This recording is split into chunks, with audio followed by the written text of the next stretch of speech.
สวัสดีครับสวัสดีครับวันนี้เรามาตามถนนผ่านวัดดอนปีนนะครับมาถึง3 แยกแจ้จางนี่ครับมาถึง3 แยกตรงอันบ้านป่าไผ่แจ้จางนี่นะครับมาตามแผนที่เลยครับ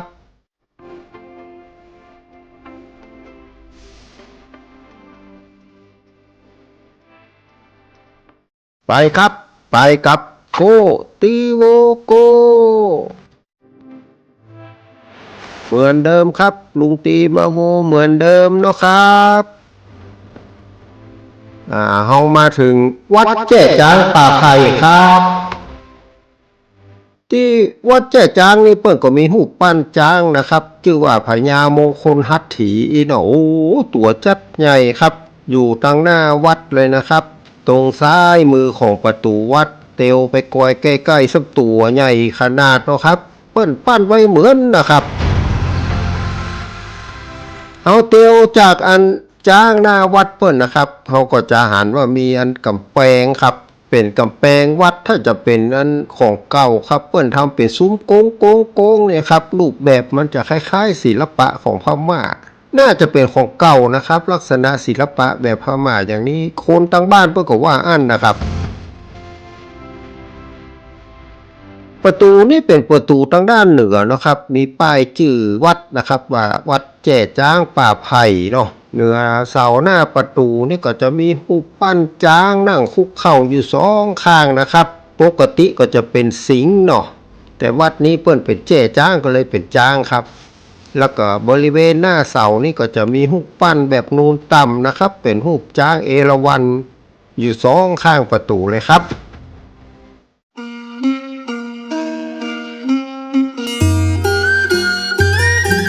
เตียวเข้ามาในวัดกันนะครับทั้งนี้ก็จะมีลานกว้างนะครับ2 ข้างก็มีศาลาอเนกประสงค์ที่เห็นตรงกลางเด่นเลยนะก็เป็นอาคารพระวิหารด้านทิศเหนือนี่นะมีอันมุกยื่นออกมาครับมุกเปิ่นจัดงามน่าจะแปลงใหม่ครับแล้วก็บริเวณหน้าจั่วมีลายครุฑแล้วก็จ้างเอราวัณส่วนตั้งลุ่มก็มีอันจ้างนะครับจ้างแล้วก็ดันป้ายแจ้จ้างอีกนะครับป้ายชื่อวัดเนาะแล้วเปิ้นว่าบูรณะปี26ถึง2อัน2262ถึง66นะครับก็แล้วไปบักกี่ปีนี่เนาะครับเดินมาทางวันออกจะมีประตูทางวันออกนะครับด้านนี้ก็จะมีกาดเนาะเพิ่นเป็นกาดอันประไพนี่นะครับซึ่งกาดนี่ก็ชิดแนวกำแพงด้านนี้เนาะหน้าประตูก็จะมีจ้างคู่อยู่ตรงโบนนะครับคุกเข่าไว้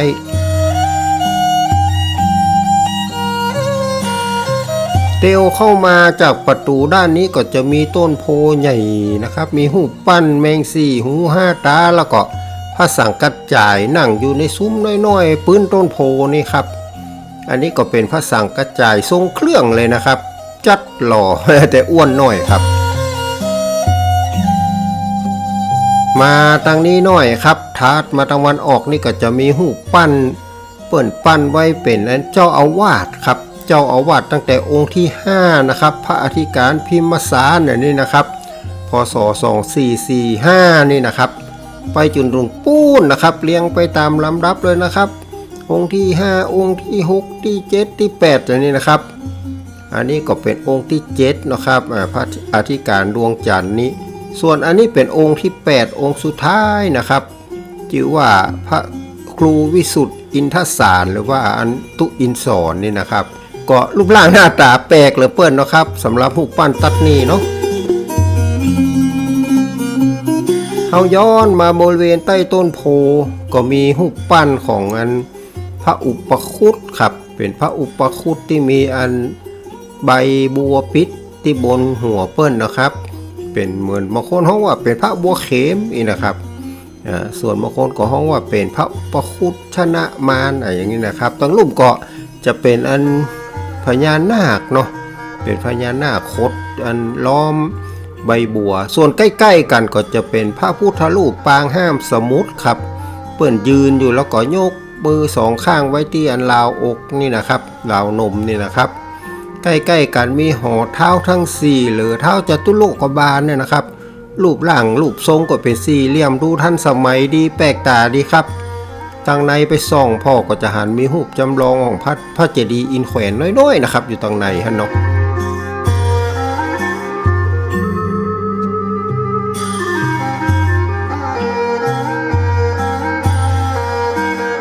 จากตรงนี้นะครับติดกับระเบียงรูปปั้นเจ้าอาวาสนี่ก็มีศาลาหลังน้อยๆครับตั้งในมีพระพุทธรูปสีทองนะครับเปิ้นว่าเป็นพระเจ้าทันใจของวัดนี้นะ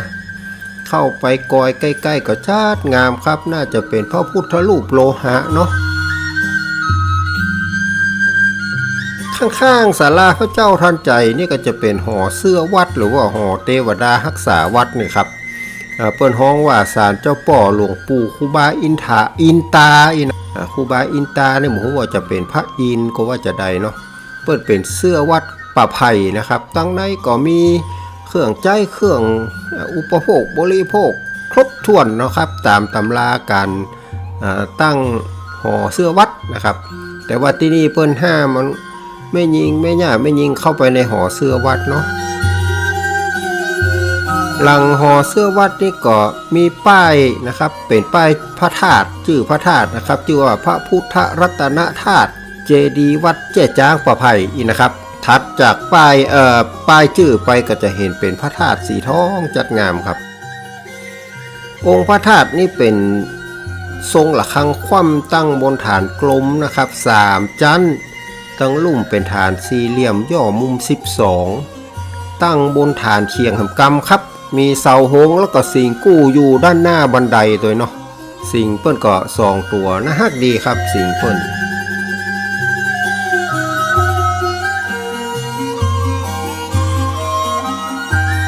เราก็ลองไปเตียวกอยพระธาตุเปิ้นโดยรอบนะครับ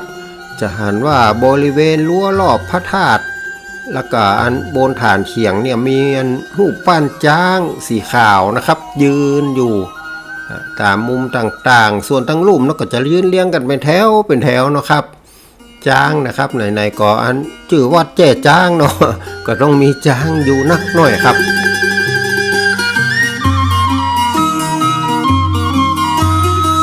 บริเวณพื้นทางเดินนี่เพื่อก็โยกขึ้นมาเป็นจันเนาะจันในนี่ถ้าจะสำหรับตู้เจ้าอย่างเตียวเนาะครับเวลามีงานส่วนนั้นประชาชนคนทั่วไปก็อยู่จันลุ่มเนาะครับแล้วก็ลุ่มซูดปุ่นก็ลงบันไดไปก็เป็นพื้นวัดเนาะอันนี้ก็แยกสัดส่วนดีครับเป็นระเบียบเรียบร้อยดีมีเสาโหงพร้อมนะครับถ้ามีเสาโหงนี่ถ้าจะมีเจือมาตั้งพุทธครับโหงเสาวดีบุญก็จะเลยมูเนาะครับน่าจะประมาณอย่างอันเขาก็มายืนในโฮมกอยพระธาตุเปิ้นส่องแสงงดงามใกล้ๆพระธาตุนี่ก็จะมีพระอุโบสถนะครับเป็นอุโบสถทรงสูงเนาะหน้าอุโบสถนี่ก็จะมีพญานาคหาวบันไดนะครับลำตัวสีเขียวหัวเป็นสีทองนะครับดูเข้มขลังดีท่ออันนี้เป็นขั้นใดนาคนะครับเพราะบ่ใจอันมะกรคายนาคเพราะบ่มีตัวมะกรหรือตัวมอมนะมาคายนาคเนาะเป็นนาคล้วนๆเลยนะครับเปิ้นแปลงงอนไว้เป็นน้ำนะเขาก็จะลองเตียวขึ้นขั้นใดไปนะครับหลังจากที่เราดูพญานาคเปิ้นเป็นที่เรียบร้อยสวยงามครับหัวเป็นสีทองตัวเป็นสีเขียวนะครับเนาะนี่ถ้าจะเป็นนาคดินครับถ้าเขียวจะอีนะโบสถของเปิ้นก่อตกแต่งด้วยลวดลายปูนปั้นเป็นรูปก้านคดดอกพุทธานครับกลางหน้าบันนี่ก็มีรูปธรรมจักรพร้อมนะครับซุ้มประตูอันตั้งเข้าก็มีลวดลายจ้างชูธรรมจักรเหมือนกันเนาะครับส่วนตัวซุ้มของเปิ้นก็เป็นซุ้มพญานาคนะเอาหัวเข้ามาทางในเนาะครับ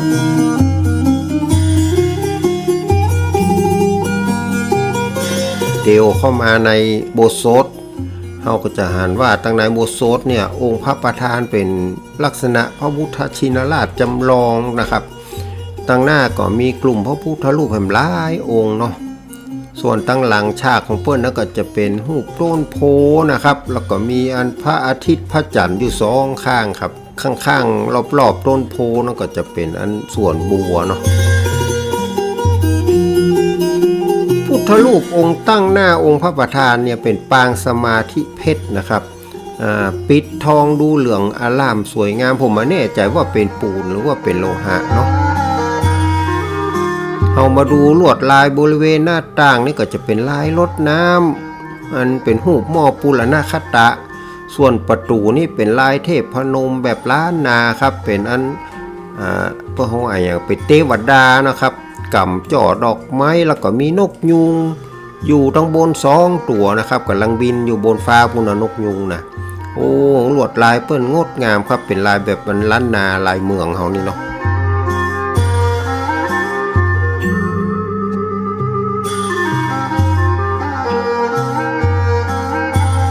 ลงจากโบสถ์เปิ้นมานะครับติดกันก็จะมีอาคารที่ยกสูงมีบันไดอยู่2 ข้างเนาะตั้งลุ่มนี่เหมือนห้องใจทำประโยชน์ได้นะครับมีป้ายบอกไว้ว่าเป็นหอไก่กับเป็นหอไก่ปิฎกนี่นะครับก็หอระฆังชุมพลประชาสามัคคีอย่างนี้นะครับเราก็จะลองไปก้อยอันหอไก่เพิ่นสักหน่อยนะได้ขึ้นคันไดจริงเหมือนกันนะครับก้อยขึ้นเนาะขึ้นมาทางบนนี่ก็จะเห็นอาคารเป็นแบบทรงล้านนาหลังคาซ้อนจันนะครับหลังกระบะใหญ่นะครับแต่ตกแต่งโดยลวดลายปูนปั้นอย่างสวยงามจ่อฟ้าเปิ้นนี่ก็จะเป็นแบบมันเป็นตัวจ้างนะครับรู้สึกจะเป็นตัวจ้างจ่อฟ้าของเปิ้นส่วนลวดลายเปิ้นนี่ใจปูนปั้นนะครับไม่ใช่พิมพ์นะเป็นปั้นเอาเลยครับบางพื้นหลังก็ประดับกระจกเนาะตัวซุ้มเหนือประตูเปิ้นนี่เป็นซุ้มตัวเงาตรงกลางนี่เป็นลวดลายหม้อปุรณคตะครับส่วนประตูนี่เป็นลวดลายแต้มทอมรูปเทวดาเนาะรอบๆเป็นลวดลายเครือดอกพุตานเทวดา2 องค์นี่ดูไปเหมือนจะเหมือนกันนะครับแต่บ่เหมือนกันเนาะแกนตาก็บ่เหมือนกันนะครับแล้วก็การนุ่งผ้าสิ้นเนี่ยอย่างเพิ่นก็ดูแล้วบ่เหมือนกันนะครับคล้ายๆเนาะแต่บ่เหมือนครับใกล้ๆกันนี่ก็จะมีตู้พระธรรมนะครับหรือว่าหีบพระธรรมโบราณนะครับหีบพระธรรมใส่ใบลานคัมภีร์ใบลานอย่างเนี้ยว่าประมาณนั้นนะครับลวดลายที่เปิ้นประดับตู้นี้จัดงามครับเป็นลายอันอย่างดอกไม้เนี่ยนะครับเครือดอกไม้ใช้วิธีแต้มทองเราจะฉลุแล้วก็แต้มลายเอาตั้งในก็มีพระคัมภีร์ใบลานนี่อยู่เต็มนะครับเปิ้นก็เอามาเก็บรักษาไว้ในตู้นี้เนาะก็ห่อถุงพลาสติกไว้อย่างดีครับกันน้ำกันชื้นเนาะอาจจะมีบางส่วนที่ก็เสียหายไปพ้องนะครับก็เป็นธรรมดาครับคาดว่าอันตีตั้งในห่อถ้าจะเต็มก็ครับเลยเอามาไว้ตั้งนอกนี่ก่อนเลยนะครับหลังหอไก่นี่ก็จะเป็นหอระฆังสูงนะครับส่วนยอดทำเป็นทรงปราสาทเนาะมียอดชัดประดับตรงบนตัวนะครับกำลังจะไปดูหอเพิ่นก็มาหันใส่อันนี้ครับบานหน้าต่างเพิ่นเป็นลวดลายเต็มทองรูปเทวดานางฟ้านะครับในแบบล้านนาดูจัดงามครับสีบางส่วนอาจจะเลือนไปพ้องเนื่องจากโดนแดดโดนฝนเนาะแต่เพิ่นทำไว้ชัดเจนเลยเป็นนางฟ้ากับเทวดาครับส่วนหอระฆังเพิ่นสูงแต่สูงว่านะครับบอกแบบขึ้นไปกอยแล้วเนาะ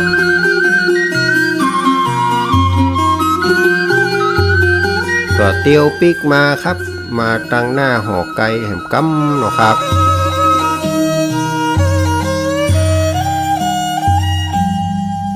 เขาก็ก้อยๆเตียวลงคันไดหอไก่เปิ้นนะครับเตียวมาทางวันตกทางซ้ายมือจะเป็นกุฏินะครับเป็นกุฏิตู้เจ้าอาวาสเนี่ยเปิ้นก็อยู่ที่นี่นะครับกุฏิเปิ้นล่มเย็นดีครับส่วนทางขวานี่เป็นพระวิหารที่เฮากายมาตะกี้จะหันว่ามีอันหน้าต่างอย่างเพื่อนทำไว้เป็นทรงฐานจัดงามครับวิหารนี่บ่มีมุกยื่นออกมาเนาะแต่ตั้งหลังนี่มีประตูแล้วก็มีบันไดขึ้นวิหารของตู้เจ้านะครับที่น่าสนใจคืออันกรอบประตูเนาะกับอันตัวบานประตูนี่นะครับตัวบานประตูนี่ถ้าจะเป็นของเก่าก็จะได้นี่นะแล้วก็ฝีมือน่าจะเป็นคนพื้นบ้านแต่ดั้งเดิมนะครับรูปสลักทั้งลุ่มนี่มันแน่ใจเหมือนกันว่าเป็นลาหูครับเห็นเปิ้ลอมจันทร์อยู่นะครับแต่ว่าลาหูยังว่ามีตัวนะอันนี้ผมก็บอกมันแน่ใจนะครับส่วนการแกะสลักลวดลายไม้นี่เปิ้ลใช้วิธีเกาะแกะสลักก็มีขอบนะครับแล้วก็ตัวลายนี่ลึกลงไปเล็กน้อยนะครับผมมาแน่ใจว่าแต่เดิมนี่เปิ้ลจะใช้กระจกสีกระจกจืดเนี่ยอย่างนี้มาติดไว้หรือเปล่าเนาะถ้ามีกระจกสีกระจกจืดนี่งามแพรวๆเลยครับตัวกรอบหน้าต่างเปิ้ลก็น่ากรอบประตูเปิ้ลก็น่าสนใจนะครับเป็นลายลาหูเนาะ มาดูตั้งหลังวิหารนี่มีหน้าต่างอยู่4บานนะครับ2บานกลางนี่เอามาติดกันเนาะส่วนตั้งข้างนี่ก็อยู่ห่างกันน้อยนะครับแล้วก็มีลายธรรมจักรอยู่กลางซุ้มก็เอาไว้สำหรับระบายอากาศระบายความชื้นได้นะครับตั้งเหนือนี่ก็มีประตูลอดขั้นใดเหมือนกับตั้งใต้นะครับแล้วก็มีมุกขนาดใหญ่ที่เขาก่ายมาเนาะครับมีฮาวบันไดเป็นมังกรไข่นาคอยู่ถึง2ข้างครับฮาวบันไดมังกรไข่นาคมันจัดงามเลยนะครับ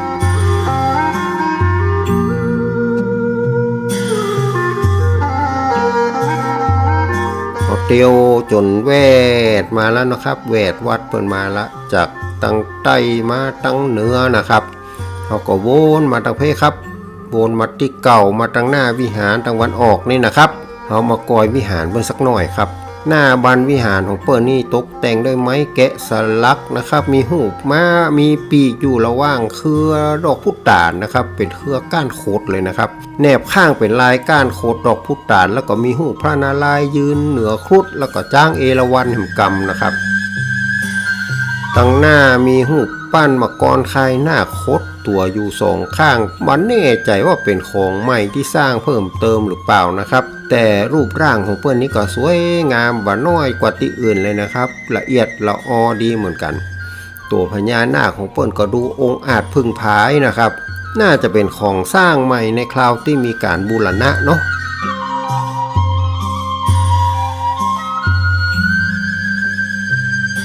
โถงหน้าวิหารเพื่อนทำเป็นซุ้มโค้งนะครับประดับกระจกสีลวดลายกลีบบัวหงาย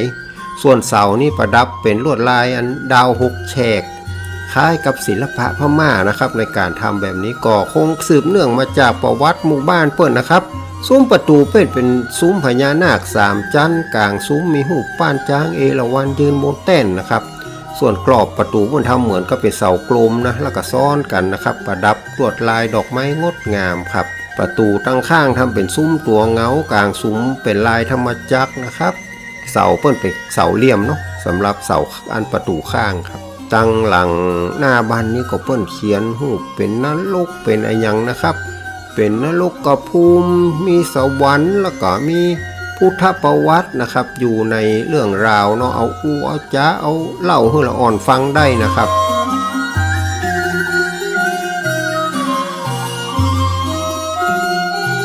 เขาก็เตียวเข้ามาในวิหารนะครับโอ้เข้ามาทางในนี่เปิ่นมีเสากลมนี่นะครับข้างละ8ต้นนะครับเกาเสาก็ทำเป็นลายไว้นะครับสีดำ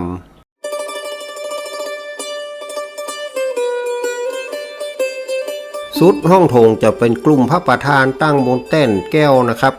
หลังเป็นผนังประดับภาพเขียนสีเป็นต้นโพใหญ่แล้วก็มีหูปพุทธประวัติอยู่2ข้างนะครับเป็นประสูติเป็นปรินิพพานอะไรอย่างนี้นะครับส่วนตัวเพดานเนี่ยเพื่อนติดไฟไว้เหมือนกับเป็นดาวเป็นเดือนงดงามเลยนะครับซ้ายมือจะมีแท่นธรรมาสน์ทรงปราสาททรงสูงเนาะประดับลวดลายแต้มทองรูปร่างแล้วก็ลวดลายของธรรมาสน์ที่นี่นะครับจัดงามครับเป็นลายทรงสูงนะตัวธรรมาสน์นี่ก็มีร่องรอยถูกไฟไหม้ไปบางส่วนนะครับเนื่องจากว่ามีอุบัติเหตุอีกครับเนาะเปิดตามไฟตามเตียนไอ้อย่างตนเข้าภาษาก็อย่างใดแล้วมันลุกไหม้ขึ้นมานะครับโครงสร้างเพิ่นเป็นไม้กระจับประดับด้วยกระจกสีแล้วก็ไม้แกะสลักรูปสัตว์นะครับแล้วก็มีเทวดาเปิ้นเฮาว่าตนบันทึกบุญบันทึกบาปนี่อย่างนะครับยืนอยู่บนสัตว์ในแห่งกรรมนะครับตามความเชื่อของคนล้านนาคนพม่าเนี่ยครับแต่แน่ๆงานแกะสลักของเปิ้นจัดงามนะครับของเก่านี่เปิ้นแกะไม่งามขนาดเลยนะครับตึงหน้าตาท่าทางอะไรอย่างเนาะจะแกะใหม่ขึ้นเหมือนอย่างอีจะได้หรือเปล่าบ่ฮู้ครับส่วนลวดลายตกแต่งเปิ้นเป็นลายแต้มทองเครือเถาดอกไม้นะครับรูปแบบโบราณก็จัดงามครับสำหรับลวดลายที่เปิ้นทำไว้นี่นะครับไอ้ช่วงจังหวะอย่างของมันนี่งามแท้ๆนะครับ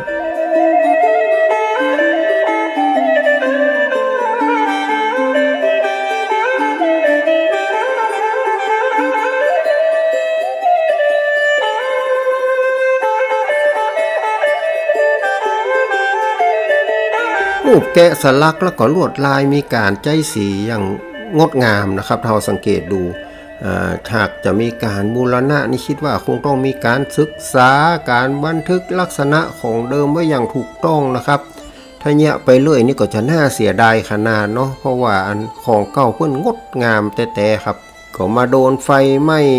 ไฟเผาไปนักพอสมควรนะครับเข้าไปในเนื้อไม้ลึกพอสมควรการบูรณะคงต้องใช้ความรู้ทางวิทยาการที่เหมาะสมเนาะเพื่อคงสภาพที่สวยงามของเดิมมาหึมนักที่สุดที่จะนักได้นะผมคิดว่าอันนะครับก็คงต้องศึกษาผู้รู้เจ้าหน้าที่กรมศิลปากรอย่างหัวหลายเตี้ยนะครับ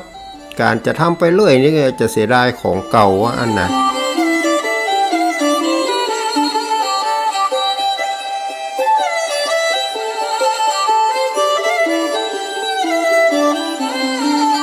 อย่างอันนี้ก็โดนไฟเผาจนดำไปหมดนะครับลวดลายก็เสียหายไปนักเพื่อนก็ทำมีการประดับที่ใจโลหะพ่องใจอย่างพ่องนะครับอย่างอันนี้ก็เสียไปจัดนักครับบอกว่าจะบูรณะได้ก่อเนาะหรือว่าเราจะคงสภาพอันหมู่นี้ไว้เป็นหลักฐานทางประวัติศาสตร์ไว้อย่างเงี้ยแล้วก็บ่ต้องไปบูรณะอย่างละครับแต่ว่ารักษาให้มันดีได้ตึกเต้าอิงเนี่ยนะครับเนาะบ่ให้มันเสื่อมต่อไปอาจจะเป็นข้อคิดที่บ่เลวเหมือนกันนะครับเนาะเพราะมันเป็นเรื่องทางประวัติศาสตร์ไปละเอาย้อนมาดูอันตรงเต้นแก้วเปิ้นนะครับเปิ้นประดับกระจกสีลวดลายดาวกีบบัวอย่างนะครับแต่มีสิ่งที่น่าสนใจก็คือมีรูปปั้นสาวกนะครับที่นั่งตั้งข้างเนี่ยเปิ้นนั่งในท่าพับเพียบเรียบร้อยแล้วก็แตกต่างกันตัวนะครับสำหรับท่าพับเพียบของเปิ้นปกติเขาก็จะหันไปท่าคุกเข่าเนาะหรือบ้านก็คัดสมาธินะครับแต่อันนี้เปิ้นนั่งพับเพียบเนาะจะว่าเป็นนั้นภิกษุณีก็บ่ใจนะครับเพราะว่ารูปปั้นก็บ่ใจแต่เปิ้นคงเน้นให้เห็นความแตกต่างระหว่างอันพระธรรมดากับพระที่อันเป็นสาวกนะครับเนาะพระพุทธรูปนี่ส่วนใหญ่น่าก็จะเป็นปูนปั้นนะครับส่วนพระเกศานี่เปิ้นทำเป็นก้นหอยแหลมๆนะครับพระอุณาโลมซึ่งเป็นยอดแล้วเปิ้นทำเป็นยอดเปียวเนาะฝีมือน่าจะเป็นช่างพื้นบ้านนะครับสวยงามน่าจะได้รับอิทธิพลทั้งตังสุโขทัยตัวตังด้านนั้นของทางพม่าพ่องเนี่ยนะครับเพราะว่าบางทีก็มีอันตีไรพระศกอย่างนี้นะครับส่วนด้านซ้ายมือของกลุ่มพระประธานนี่จะมีรูปปั้นหลวงพ่อพระครูวิสุทธิ์อินทสารนะครับเจ้าอาวาสองค์กรนี่นะครับที่เปิ้นกาหาสิ้นไปเนี่ยนะครับอันนี้ปั้นดูดีสวยงามนะครับส่วนต่างนอกนั้นเป็นสีทองนะครับมันก็เหมือนกันค่ายหันตัวแต่ตัวเหมือนก็มาดูทางในนี่นะครับปั้นไว้จัดเหมือนนะครับหลังรูปเหมือนนี่ก็จะมีเครื่องราชกุฏภัณฑ์เนาะตั้งอยู่ดูแล้วน่าจะเป็นของใหม่นะครับแต่ว่าเปิ้นก็ทำได้จัดงามครับทำไว้สวยงามการแกะสลักฝีมือช่างอย่างเปิ้นก็จัดดีครับเป็นเครื่องราชกุฏภัณฑ์นะครับสำหรับอันผู้ที่เป็นกษัตริย์เนาะเปิ้นถือว่าพระพุทธเจ้าเนี่ยเกิดในตระกูลกษัตริย์นะครับก็ต้องมีเครื่องราชกุฏภัณฑ์ตัวมีเตียงมีพัดมีกระบองมีอย่างหลายอย่างนะครับ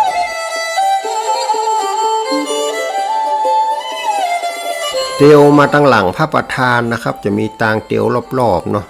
เราก็มาเจอเอากับบันไดขึ้นธรรมาสนะครับเป็นพญานาคแกะสลักนะ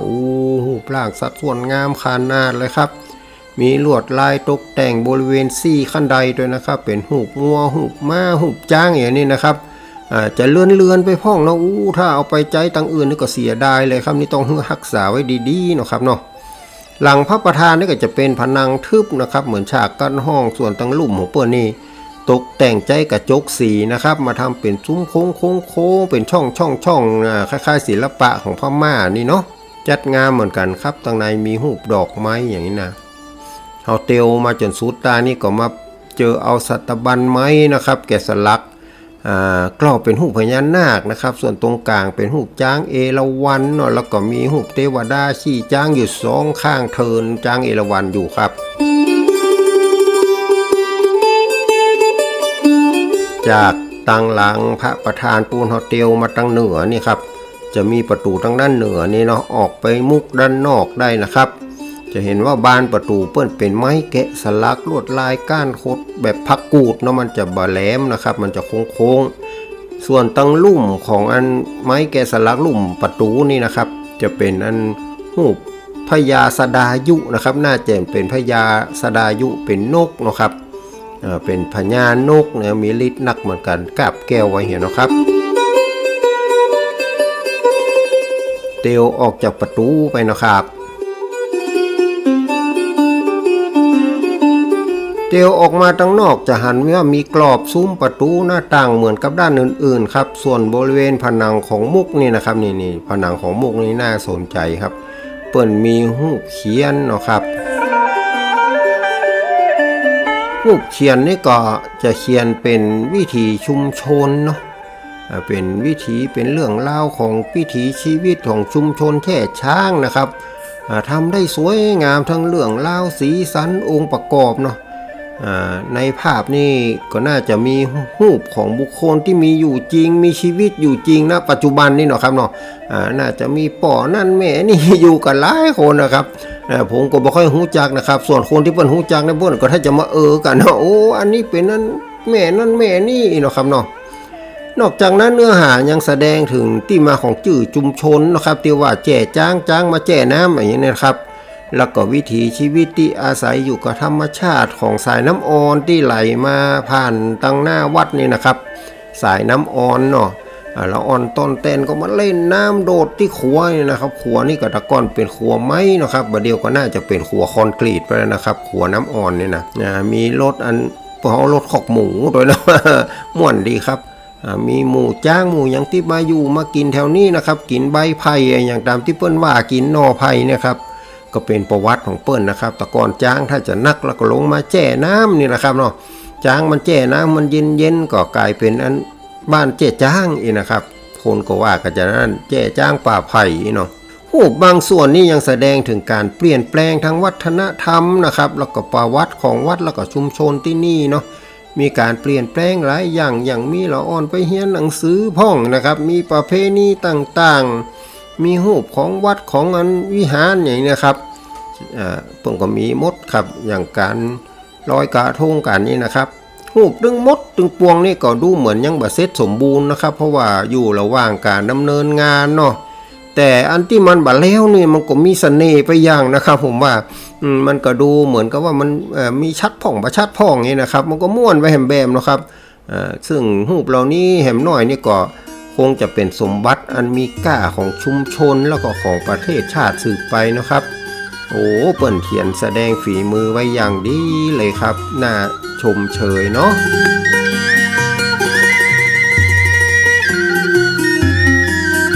เตียวเข้ามาในวัดในวิหารแห่งกัมเนาะครับก็มาดูรูปฟ้าผนังวิหารก็คล้ายๆหลายๆตี้นะครับเป็นภาพเขียนสีเรื่องราวพุทธประวัติผ่องดูนรกสวรรค์อย่างไปตามเรื่องนะครับเอามาดูในวิหารนี่จะเห็นว่าบานประตูทางด้านหน้านี่ครับเป็นไม้แกะสลักลวดลายกับนกเปียวแล้วก็มียืนเทวดายืนพันอมมือเนาะครับอันนั้นเป็นประตูข้างเนาะส่วนประตูลักของเปิ้นหรือประตูใหญ่ของเปิ้นเนี่ยเป็นลวดลายก้านโคดกับนกเปียวเหมือนกันครับแต่ว่ายังมีรูปสลักของนางเมฆขลาล่อแก้วนะครับเป็นนางเมฆขลาเอาแก้วมาล่อฟ้าไว้นะครับตามตำนานเรื่องเล่าอันเมฆขลารามาสูนอย่างนี้นะครับ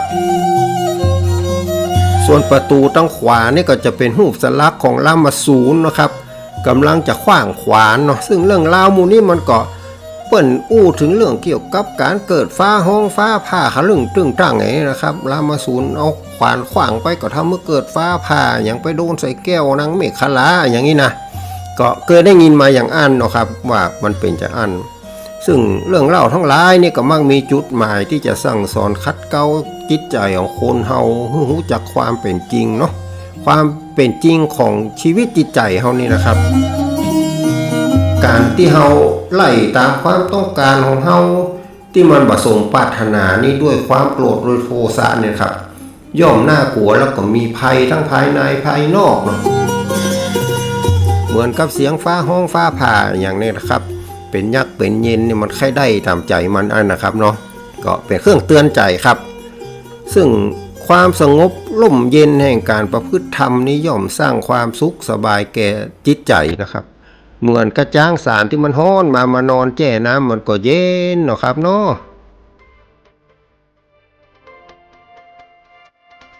วันนี้ก็ขอสุขสวัสดีมีแก่ท่านครับจากลุงตีโวครับ สวัสดีครับ